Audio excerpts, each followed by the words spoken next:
So in the last video, we talked about Euler's formula, and then we showed the expressions for how to extract a cosine and a sine from Euler's formula.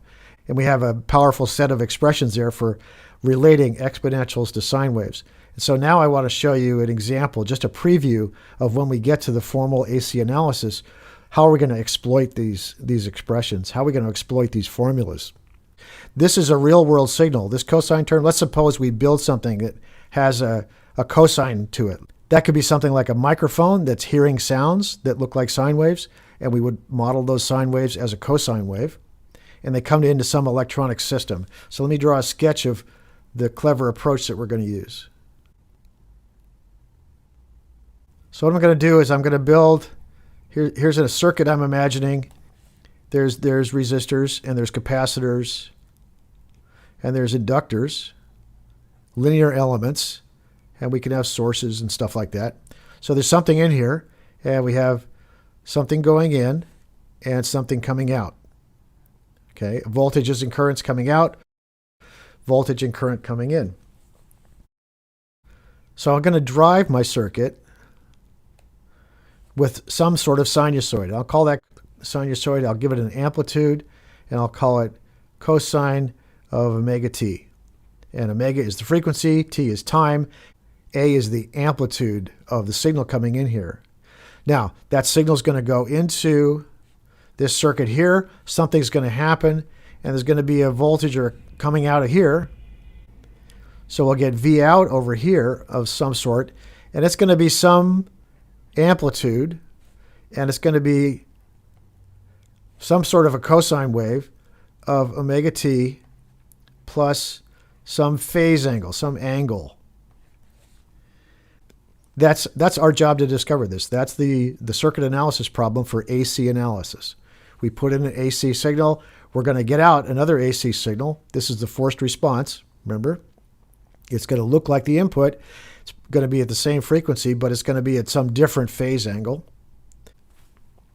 So in order to do this, there's a fair amount of hard trigonometry we have to do. There's going to be a lot of cosines and sines and angles and things inside this. So that's pretty challenging analysis. Now, what we do with Euler's formula is we turn it into exponentials, and we already know how to solve exponentials. So we take the same circuit. It has the same stuff inside it as resistors and capacitors, the same exact circuit. Let's draw the same exact circuit there. That's identical. And it has the same outputs, output port right here. And this time what we're going to do is we're going to basically take this cosine and we're going to make up in our head, we're going to cast this into an exponential. And the way we do that is we use that formula. We use Euler's formula. And we basically create two sources, two separate sources, and they're exponential sources. This is going to be a over 2 e to the j omega t. That's this source here. And this source here is a over 2 e to the minus j omega t. That's this waveform.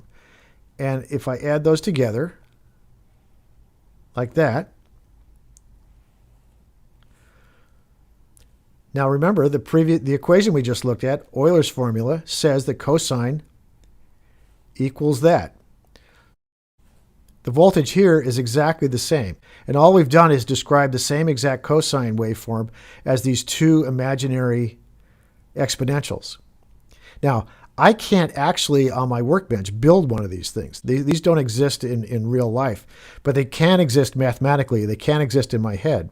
And I know that if I add these two voltages together, that I do get a cosine. So in our heads and on paper, we can actually drive circuits with these things. We can't actually build it, but on paper, we can do it. And now that I have two sources, I can use the principle of superposition. This is another use of the very powerful idea of superposition. So using the idea of superposition, I'm going to apply each of these two inputs one at a time and then add the results together. So over here, I'm going to get two outputs. I'm going to get a V out 1. Let's call it a V out plus, which is what happens when I put in this plus source and I suppress this one, which means I short it out. I'm going to get a V out plus. And how do you solve a differential equation when you have a exponential going in? Well, we know this. It's going to be an exponential answer. It's going to be some constant times e to the j omega t plus some angle. And then I'm going to solve it again. I'm going to add to that v out minus, and I do that by suppressing this input and turning this one back on using superposition. And v out for the plus, v out for this source here is going to equal some other k. Let's call that k plus and k minus. E to the minus j omega t plus phi. So I'm going to put in two exponentials. I'm sure I'm going to get out two exponentials. And now, using Euler's formula, we know how to combine these. We can use that same expression and we can recover our cosine. We can recover the real signal.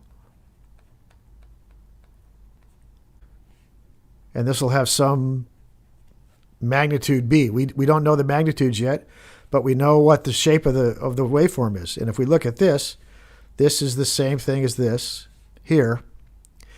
And we did it by decomposing our cosine into exponentials, putting each exponential through this, and then recombining to get cosine.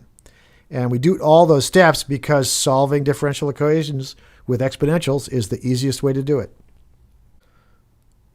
So just that you know it's not twice as much work, what's going to happen is going to turn out that this whole solution down here using the negative exponential, the answer is going to be exactly the same as the positive exponential, except for there's just this conjugate, this complex conjugate in here.